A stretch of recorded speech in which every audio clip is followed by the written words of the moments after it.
Hello and welcome to the program from the State Assemblies. This is where we review legislative activities across State Houses of Assembly.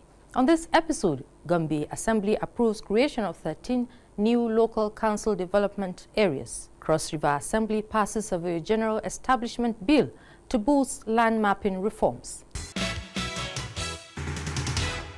Plus, Sokoto Assembly calls for urgent rehabilitation of Amana Hospital. Details of this and more stories will be coming your way shortly. I am your host, Amina Saidu. Thank you for staying with us. In the week under review, the Gombe State House of Assembly has adopted the report of its Committee on Local Government and Chieftaincy Affairs on a bill to create 13 new local council development areas. Abbasmi Kanu has details. That is the report of the House Committee on Local Government and Chieftaincy Affairs on this important bill for the creation of the LCDs, that is the 13 LCDs across our respective constituencies, that is out of the existing 11 local government in the state. This report presentation is a significant step towards enhancing local governance. It symbolizes the creation of 13 new local council development areas. The initiative aims to strengthen grassroots governance, improve service delivery, and promote inclusive and participatory democracy across the state. The newly created LCDs and their headquarters are Akko North, with headquarters in Amada, while Pindiga is the headquarters of Akko West. Balanga South has its headquarters in Bambam, Bilir West, Tal, Dukku North, Malala, Funakai South, Tongo, Gombe South, Bolari, Kaltungo East, Wengi, Kwame West, Bojude, Nafada South, Biring Fulani, Perochongi, Filia. Yamal 2 East, Dadinkoa, and Yamal 2 West has its headquarters in Zabuk. These LCDs are expected to address pressing local needs in critical areas, including security, education, healthcare, infrastructure, and social services. So I congratulate the good people of Gombe State. I congratulated myself. I congratulated my government, the government of His Excellency, Muhammadu Yahya, for bringing policies that is directly to change the life of the citizens of Gombe State. It's all about development, bringing development to the grassroots, making sure that at least there is speedy response of the authorities to the needs of the people within the limited resources. Once the bill is assented by Governor Inuahia, the implementation will be rolled out in phases with clear operational frameworks, staffing, structures, and budgetary allocations to ensure efficiency. For now, Interim Management Committee will oversee operations in each LCDA pending substantive local elections. Now aimed at strengthening its role in land administration, mapping, and geospatial data management, the Cross River State House of Assembly has passed the State Surveyor General Establishment Bill 2025 into law. Udwak Etim reports that the bill seeks to modernize operations of the Office of the Surveyor General through technological advancement in surveying, mapping, and city modeling. Office of the Surveyor General plays a very crucial role in the Land Use Act, which includes land allocation, registration, and documentation.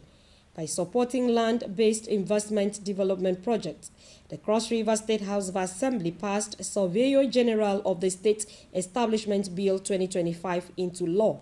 The passage of the bill was based on a report presented by the Chairman House Committee on Lands and Housing, Stanley Nsemmo. It is a law that has been passed in the federal government, in the Senate and the House of Representatives that has given the Surveyor General's office powers to do certain things.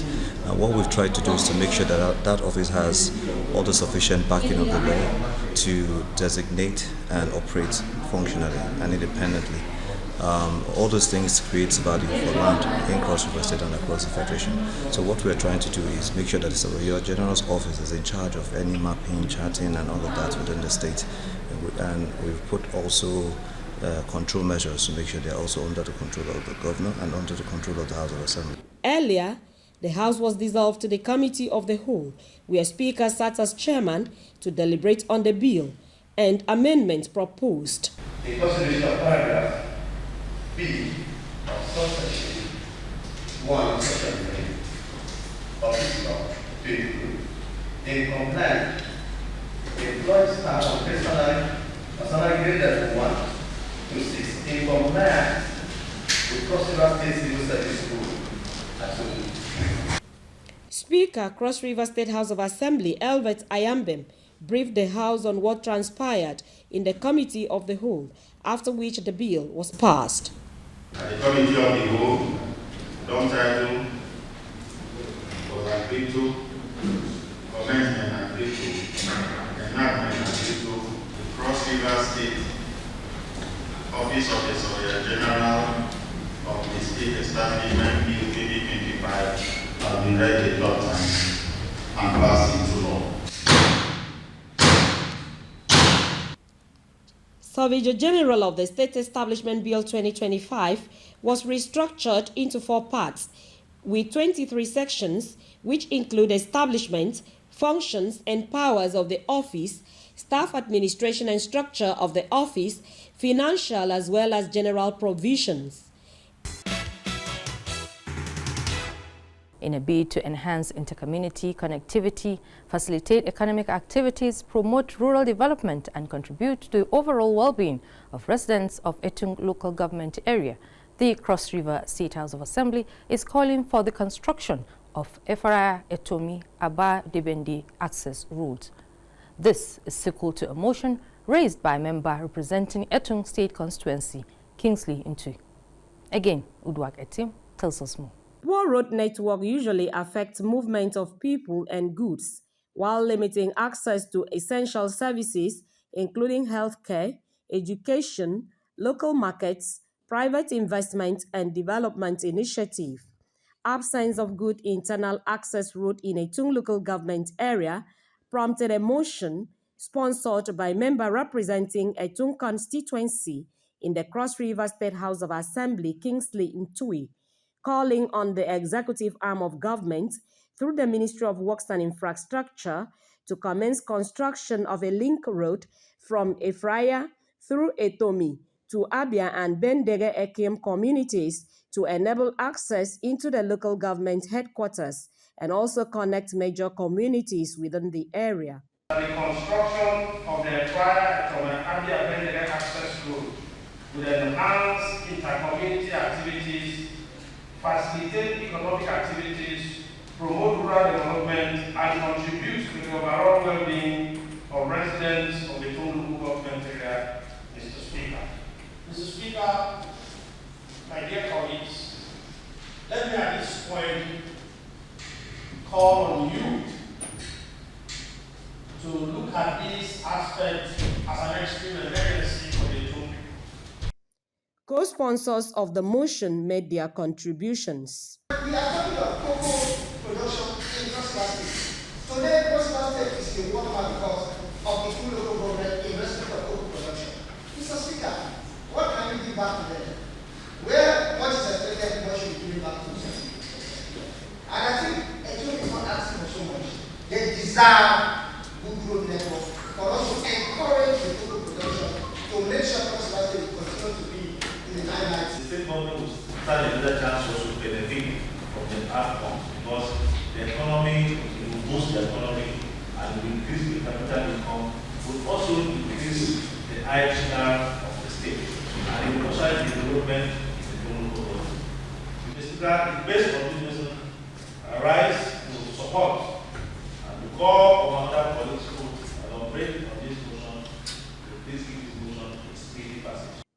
Speaker, Cross River State House of Assembly, Elvet Ayambem, expressed confidence that the state government will implement the resolution of the House to ameliorate the sufferings of the people. Local road construction is a major catalyst for economic growth.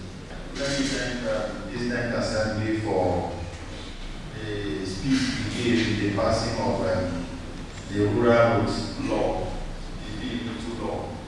That was as a gives strength to the establishment of grants goes through a government, Abia and to help the people level, given to the high cost of transportation right now and the economy we are facing.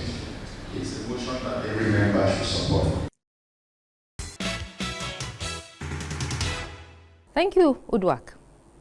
Meanwhile, the Sokoto State House of Assembly has passed a motion calling for the immediate rehabilitation and equipping of Amana Hospital in Dengeshuni local government area with an urgent appeal to the state government to intervene. The motion was sponsored by member representing Dengeshuni constituency Siraj Mohammed Shuni and Aminu Mustafa representing Sabon Birni North.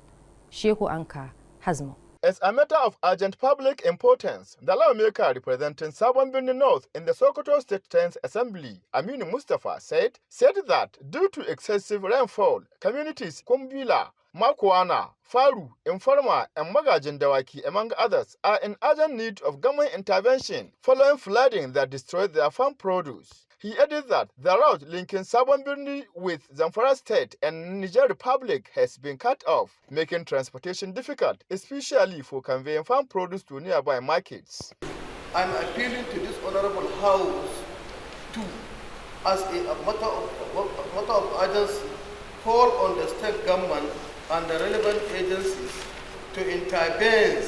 At the plenary, the lawmaker representing Dengeshuni constituency, Siraj Mohammed Shuni, moved a motion on the need for government to construct additional blocks, provide an access route, and supply more medical equipment to the Amana Infectious Disease Hospital in Dengeshuni. The legislature identified the facility as historic and noted that it serves several nearby communities, including those in other states, stressing the need for government renovation. The hospital is in dire need for the appropriate furniture and fitting supporting in operations.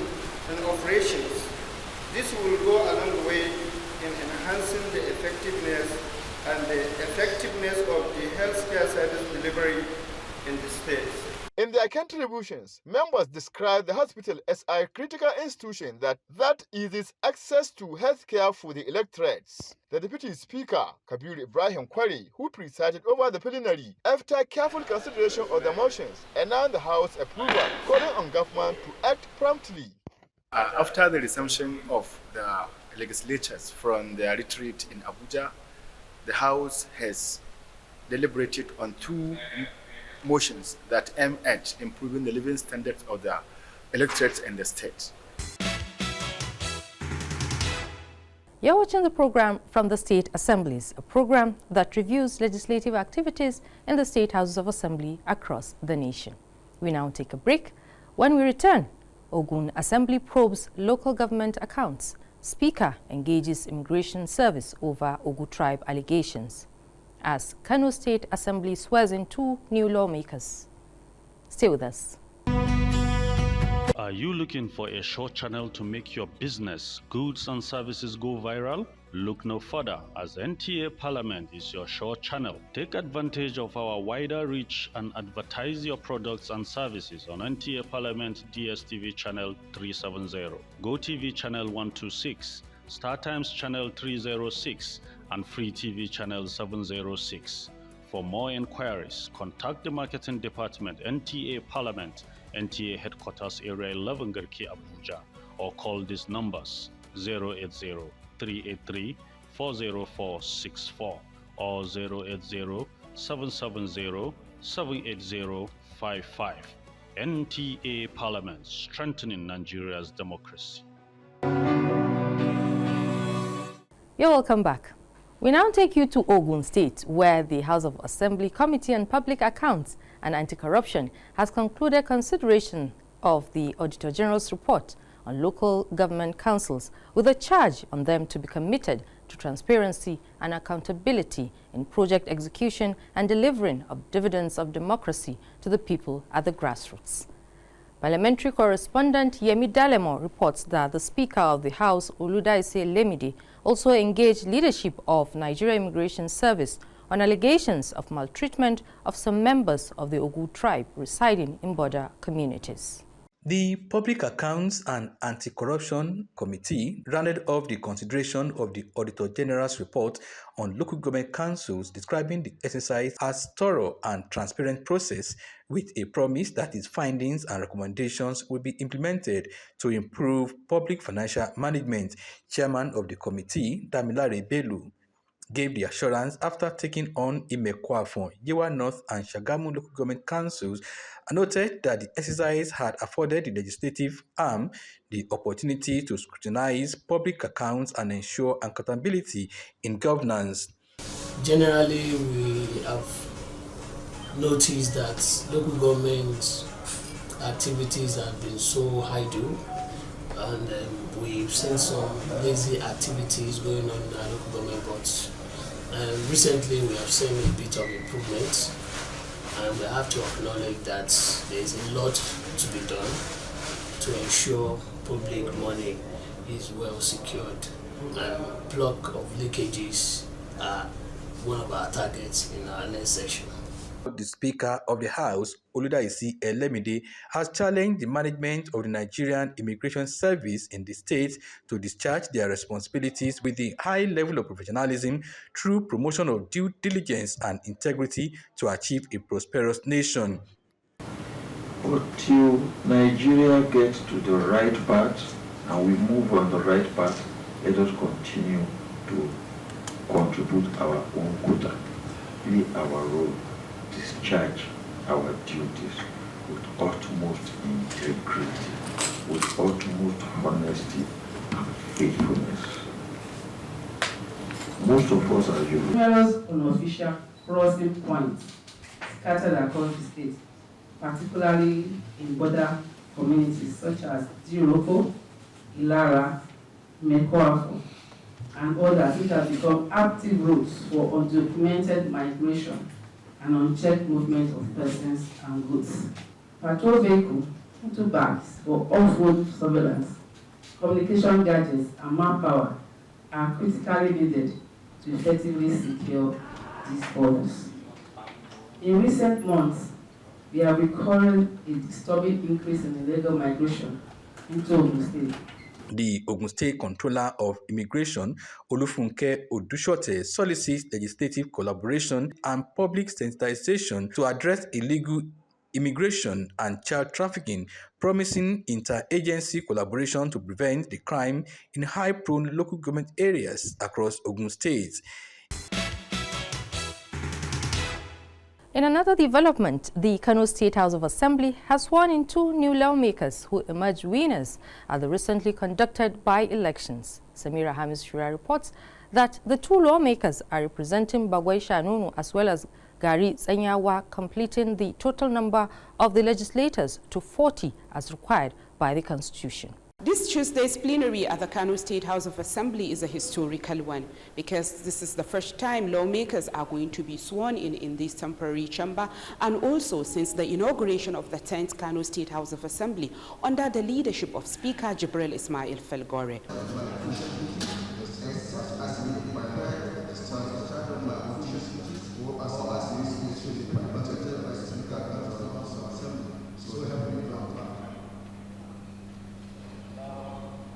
Garbaya Ugarmai, who represents Enyawagari constituency, had his election nullified by the electoral umpire due to irregularities. The seat of Bagwai Shanunu State constituency became vacant after the demise of Halilu Ibrahim Kundila in April 2024. After the conduct of the by-election by Independent National Electoral Commission INEC, Gwarmai reclaimed his mandate, while Ali Lawal Al-Hassan took over the seat of Bagwai Shanunu State constituency. Both lawmakers were accompanied to the chamber by their respective party supporters, including the State Minister for Housing and Urban Development, Yusuf Abdullahi Atta, for the member representing Garis Enyawa. Thank you, Samira. Moving on, the Anambra State House of Assembly has suspended the member representing Anyalem constituency, Bernard Udemezu, for 3 months. His suspension follows alleged actions considered to be against the rules of the House, in which the member, through his social media handles, made inciting comments capable of shedding the House in a bad light. Daniel Upe has more. The suspension of the embattled member follows motion of urgent public importance moved by Honorable Tony Mobike, Agwata 2 constituency, and seconded by Jude Ngobili, Ihiala 2 constituency, on 19th August 2025, wherein the House established the fact that Honorable Bernard Udemezue has taken to his various social media handles to make inciting comments capable of disturbing public peace and bringing disrespect and obvious ridicule to the Honorable House. The matter was subsequently referred to the House Committee on Rules, Business, Ethics and Privileges for necessary action. Relying on various documentary evidence, the House Committee invited Udemezue to appear before it, but he failed to honor the invitation. As a result of the findings of the committee, Honorable Bernard Udemezue was suspended. The committee recommends that the State Commissioner of Police, the State Security Services, should also take immediate action to communicate forthwith to investigate the allegation, as Honorable Bernard Udemezue has proven to have vital information that will aid in the investigation. The question there is this: how many times has he moved a motion concerning the plight of Ndanya Amelum at the floor of the House? How many times has he written Mr. Governor talking about Ndanya Amelum on the way he wants Ndanya Amelum to be represented? All the recommendations the House Committee on Rules, Business, Ethics and Privileges will pass as resolution of this Honorable House. Those in favor say aye. Aye. Those against say nay. The ayes have it. The committee, headed by Honorable Ofodeme Ikenna, recommended, amongst others, that Honorable Udemezue should not be seen within the premises of the House of Assembly during the period of his suspension, and that he should conduct himself properly as being guided by the standing orders of the House, especially in public places. And this is where we conclude this week's episode of the program from the State Assemblies. Remember, you can still watch this episode, news and other programs on our social media handles showing on your screen. Thank you for watching. I remain your host, Amina Saidu.